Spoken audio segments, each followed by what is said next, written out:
রাশিবিজ্ঞানের আমরা 4 নম্বর অঙ্ক কিন্তু করে এসেছি। আজকে চলে এসেছি 5 নম্বর অঙ্কে। তো 5 নম্বর অঙ্কে কী বলা আছে দেখা যাক।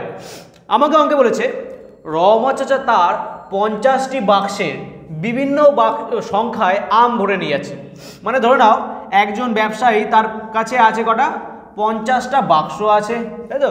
এরকম করে কি আছে 50টা বাক্স আছে এবং প্রত্যেকটা বাক্সে কোনো ফিক্স আমের সংখ্যা নেই। ধরো না এটাতে 4টে, এখানে 5টা, এখানে 10টা, এরকমভাবে টোটাল 50টা বাক্সে আম নিয়ে যাচ্ছে। এবার বলেছে কতগুলো বাক্সে আম রাখবে তার ছকে দেওয়া। তাহলে ধরুন হচ্ছে গিয়ে 50 থেকে 52টা আম রয়েছে, হচ্ছে এরকম বাক্সের সংখ্যা কটা 6টা। 52 থেকে 54টা আম রয়েছে, এরকম হচ্ছে বাক্সের সংখ্যা 14টা। এরকম করে ছক দেওয়া আছে। আমাকে বলেছে টোটাল এই 50টা বাক্সের গড় আম সংখ্যা হিসাব করতে। আমাকে কোনো পদ্ধতি বলে দেয়নি, প্রত্যক্ষ, ক্রমবিচ্যুতি বা কল্পিত। তাহলে আমি যে কোনো পদ্ধতি ইউজ করতে পারি। আর কোন পদ্ধতি ইউজ করবো আমরা? মাথায় রাখবে সবসময় কিন্তু এরকম অঙ্ক থাকলে প্রত্যক্ষ পদ্ধতি ইউজ করবে, কারণ সেটা হচ্ছে গিয়ে একদম সহজ পদ্ধতি, ডাইরেক্ট পদ্ধতি এটা, ঠিক আছে? এবার এইখানে আগের অঙ্কের থেকে একটা প্রবলেম আছে। কি প্রবলেম আছে? আমাদের এখানে এক্স আই বা যেটা আমরা বলি মধ্যক সেটা বলে দেয়নি। তাহলে শ্রেণী মধ্যকটা আমাদেরকে বলে দেয়নি, তাহলে সেটা আমাদেরকে আগে বের করে নিতে হবে।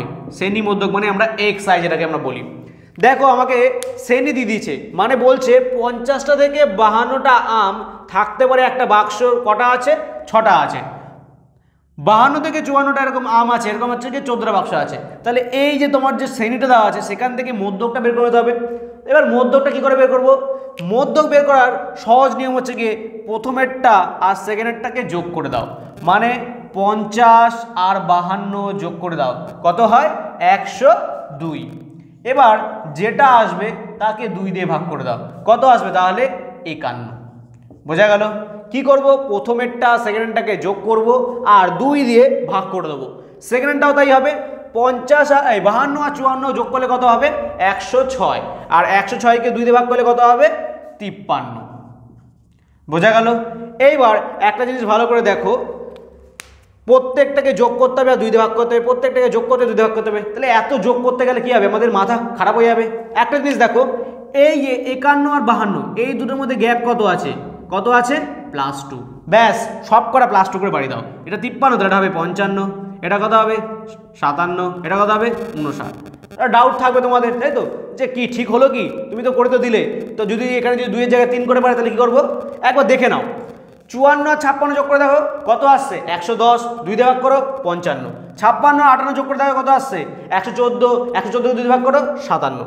58 আর 60 যোগ করলে কত আসছে? 118। আর 2 দিয়ে ভাগ করলে কত হবে? 59। তাহলে রাশিবিজ্ঞানের অঙ্কগুলোর এটাই মজা যে আমরা যদি প্রথম আর সেকেন্ড শ্রেণী মধ্যক বের করে দিই এবং তাদের মধ্যে যদি গ্যাপটা বুঝতে পারি, তাহলে পরপর সেগুলো আমাদের এক্সেলের মতো অটোমেটিক হয়ে যাবে, ঠিক আছে? তাহলে শ্রেণী মধ্যক পেয়ে গেলাম, আর আমাদের বের করতে হবে কি এবার? এক্স আই গুণ এফ আই, তাই তো? এইটা যদি বের করে ফেলি তাহলে কিন্তু আমাদের অঙ্ক মোটামুটি কমপ্লিট। আমি এই পাশটা মুছে দিচ্ছি, তারপর দেখাচ্ছি। এবার এইটা দিয়ে এটাকে গুণ করতে হবে। তাহলে 6 আর 1 গুণ করলে 6, 5 6 30। 14 আর 53 গুণ করতে হবে।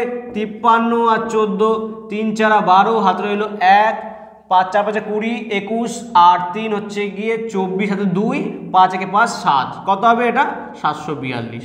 16 আর 55, 55 আর 16, 5 6 30, হাতে রইল 3, 5 6 30, 33 আর 5 38, হাতে হইল 3, 5 আর 3 8, এটা হবে গিয়ে 880। 9 দিয়ে গুণ করলে 7 নং 63, হাতে হইল 6, 5 নং 45 আর 6 51, আর 5 নং 45, হাতে হইল হচ্ছে গিয়ে 4, 5 5 আর 25, 229। এইবার দেখো এই অঙ্কগুলোর মেন প্রবলেম হবে কি? এই গুণগুলো, তাই তো? তো তোমরা ভাবলে যে এই গুণটা আমরা কি করে করলাম, অনেকের মনে ডাউট থাকতেই পারে, তাই তো? বা আমিও শিখতে চাই, হ্যাঁ অবশ্যই শিখে রাখবে, ঠিক আছে? আমি দেখিয়ে দিচ্ছি, আমি অঙ্কটা পুরোটা করে নিচ্ছি, করে আমি লাস্টে বোর্ডটা মুছে দেখিয়ে দেবো, ঠিক আছে, কী করে করতে হয়। তো ব্যাস, আমরা কি জানি?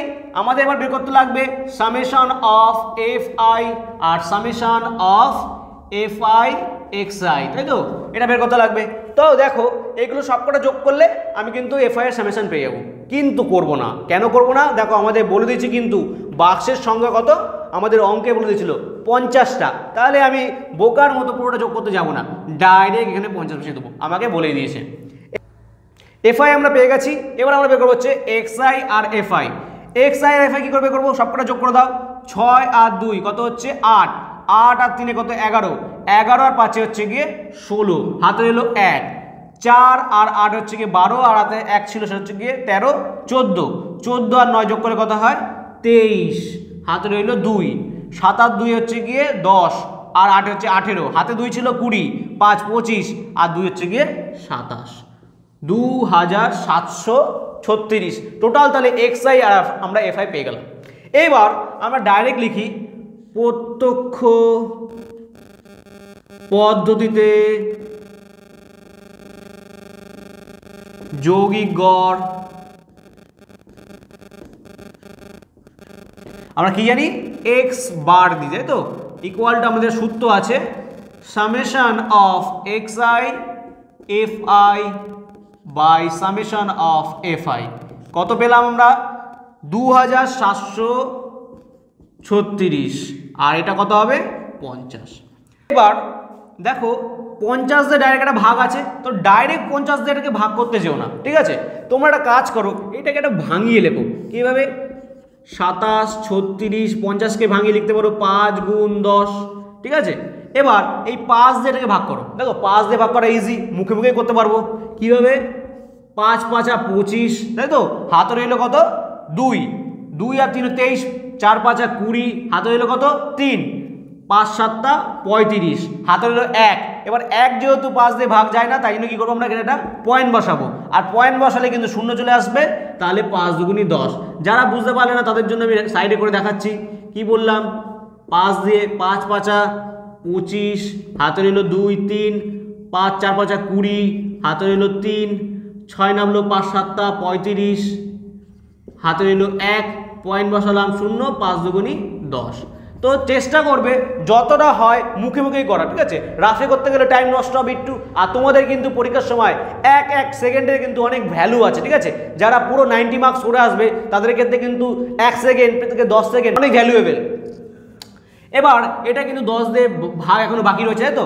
এবার দেখো আমরা কি জানি, কোনো সংখ্যাকে যদি 10 দিয়ে ভাগ করা হয় তাহলে তার যতগুলো শূন্য থাকে ততগুলো পয়েন্ট বসে। এবার যেহেতু এখানে অলরেডি একটা পয়েন্ট বসে আছে, তাহলে কী হবে, সেই পয়েন্টটা ডান দিক থেকে একটুখানি বাঁ দিকে সরে আসবে।